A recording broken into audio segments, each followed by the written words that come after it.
Oke, langsung aja ya bro. Ngerasain gak kalau sekarang ini di tempat kerja kita, di pabrik, mulai banyak automation dan juga digitalisasi. Bahkan teman-teman kita tahu-tahu hilang, diganti sama robot. Iya kan? Itulah tanda kita di zaman 4.0. Lalu, kenapa kita sampai di zaman ini ya? Nah, kesempatan kali ini, yuk kita sama-sama pelajari perjalanan revolusi industri.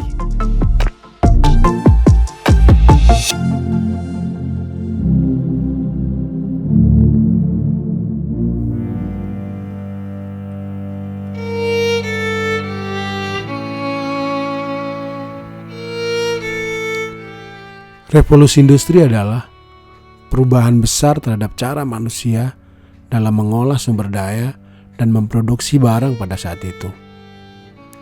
Revolusi industri merupakan fenomena yang terjadi antara 1750 sampai dengan tahun 1850. Saat itu terjadi perubahan secara besar-besaran di bidang pertanian, manufaktur, pertambangan, transportasi, dan teknologi. Nah, perubahan tersebut ikut berdampak pada kondisi sosial, ekonomi, dan juga budaya di dunia saat itu.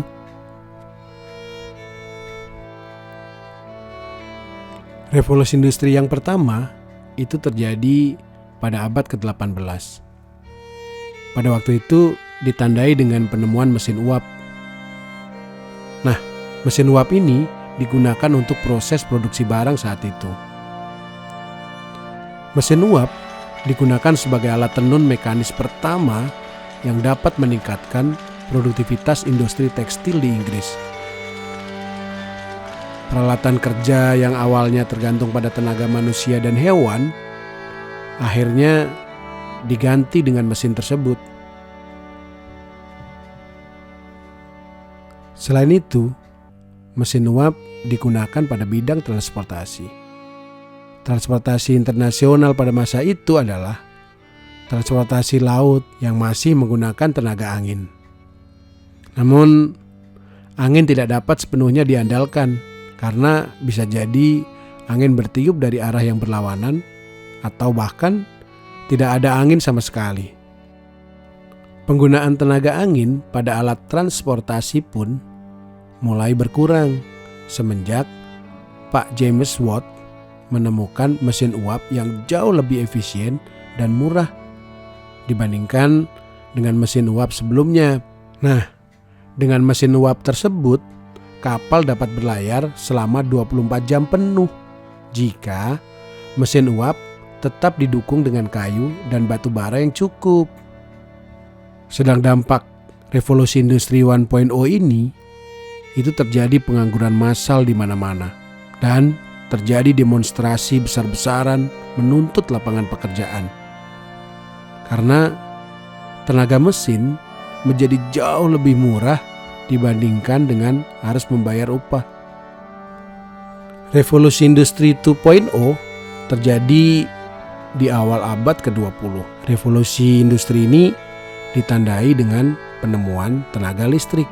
Tenaga otot yang saat itu sudah tergantikan oleh mesin uap perlahan-lahan mulai digantikan lagi oleh tenaga listrik. Walaupun begitu, masih ada kendala yang menghambat proses produksi di pabrik, yaitu masalah transportasi. Di akhir 1800-an, mobil mulai diproduksi secara massal. Produksi massal ini tidak lantas membuat proses produksinya memakan waktu yang cepat, karena setiap mobil harus dirakit dari awal hingga akhir di titik yang sama oleh seorang perakit mobil. Artinya, untuk merakit banyak mobil, proses perakitan harus dilakukan oleh banyak orang yang merakit mobil dalam waktu yang bersamaan. Nah, revolusi terjadi dengan terciptanya lini produksi atau assembly line yang menggunakan ban berjalan atau conveyor belt pada tahun 1850. Nah, hal ini mengakibatkan proses produksi berubah total karena untuk menyelesaikan satu mobil tidak diperlukan satu orang untuk merakit dari awal hingga akhir. Para perakit mobil dilatih untuk menjadi spesialis yang mengurus satu bagian saja. Dengan ban berjalan atau conveyor belt, ini biaya produksi jauh lebih murah. Bahkan pabrikan mobil Ford pada waktu itu bisa menurunkan harga turun hingga 300%. Dan pada saat itu Ford sangat cepat menguasai pasar mobil. Akibatnya banyak perusahaan mobil tutup kalah bersaing. Puncaknya di tahun 1930, industri mobil turun drastis dari 250 perusahaan menjadi hanya 20 perusahaan yang bertahan. Bisa dibayangkan kan? Bagaimana nasib buruh pada saat itu? Kemudian dimulainya revolusi industri 3.0 pada tahun 1970, manusia tidak lagi memegang peranan penting setelah revolusi ini. Abad industri pelan-pelan berakhir dan abad informasi dimulai. Revolusi ketiga ini dipicu oleh mesin yang dapat bergerak dan berpikir secara otomatis, yaitu komputer dan robot. Penemuan semikonduktor, transistor, dan kemudian integrated chip atau IC membuat ukuran komputer semakin kecil. Listrik yang dibutuhkan semakin sedikit, serta kemampuan berhitungnya semakin canggih.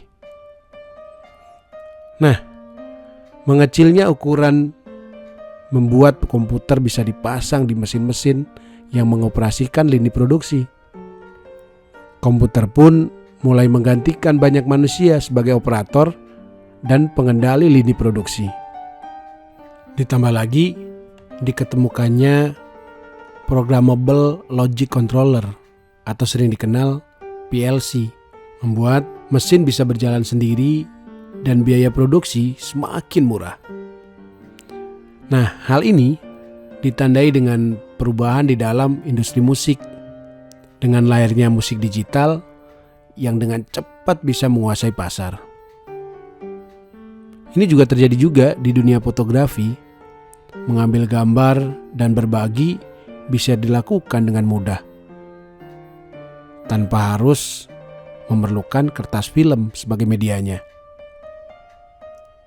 Kalau di pabrik, itu mulai hilangnya pekerjaan padat karya.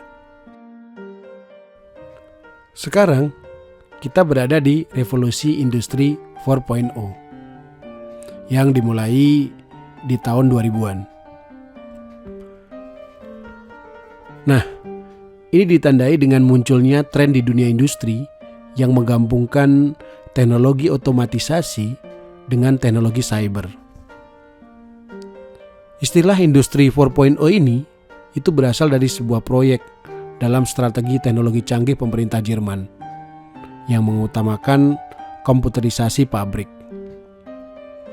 Pada industri 4.0, teknologi manufaktur sudah masuk pada tren otomatisasi dan juga pertukaran data. Hal tersebut mencakup sistem cyber fisik, Internet of Things, cloud computing, dan juga cognitive computing. Tren ini telah mengubah banyak bidang kehidupan manusia, termasuk ekonomi, dunia kerja, bahkan gaya hidup. Singkatnya, revolusi industri 4.0 menanamkan teknologi cerdas yang dapat terhubung dengan berbagai bidang kehidupan manusia. Mesin-mesin yang menggunakan operator diganti menjadi mesin-mesin fully automatic, sehingga hanya sedikit memerlukan tenaga manusia. Kenapa terus berulang seperti ini ya? Nah, kalau di sekeliling kita bisa lihat penjaga parkir hilang, digantikan dengan e-parkir. Penjaga tol diganti dengan e-tol. Nah, sedang di industri, packer diganti dengan autopack dan auto-auto yang lainnya. Sehingga posisi manusia mulai tergantikan fungsinya. Ya, tidak dapat dipungkiri, berbagai aspek kehidupan manusia akan terus berubah seiring dengan revolusi dan perkembangan teknologi yang terjadi. Memang perubahan seringkali diiringi banyak dampak negatif dan menimbulkan masalah-masalah baru.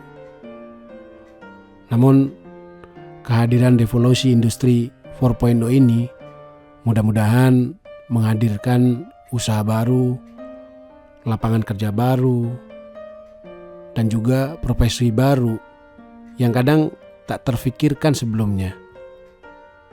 So, tetap semangat bro, dan terus mengembangkan diri serta menyesuaikan dengan segala perubahan sehingga kita siap menghadapi perubahan zaman ini ke arah yang lebih baik lagi.